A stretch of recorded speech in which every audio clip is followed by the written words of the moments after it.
Jodi Sanderholm was a bright, kind, and talented 19-year-old from Arkansas City, Kansas. A college student, a dancer, a daughter, a friend. Her life was filled with promise. But on January 5, 2007, that promise was stolen in the most tragic way imaginable. This story begins on January 1, 2007, just days before Jodi's disappearance. A college freshman named Lori Leglighter noticed she was followed by a man named Justin Thurber after a dance practice. Recognizing the danger, she drove to a police station, causing Thurber to abandon the pursuit. Despite this, the stalking continued, and Lori discovered her tire had been slashed after a subsequent practice, leading her to suspect Thurber's involvement. Thurber was no stranger to these type of activities. Before this day, he has been known to harass and stalk co-workers. He would make comments about great places to hide a body, and even had restraining orders put against him for threatening actions. Despite these alarming behaviors, Thurber did not have any prior convictions before Jodi's murder. 4 days later, on January 5, 2007, Lori and her best friend Jodi headed to their car after dance practice.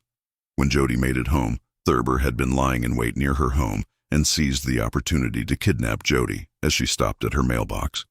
He forced her into her own car and drove her to a remote area, where he subjected her to hours of brutal assault, before ultimately unaliving her by strangulation and blunt force trauma.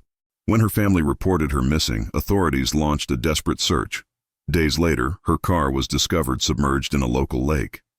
Not far away, under brush and debris, they found her body.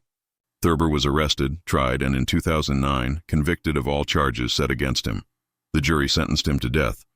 Jodi's murder sparked outrage, not only for the brutality of the crime, but for what it revealed about Kansas law.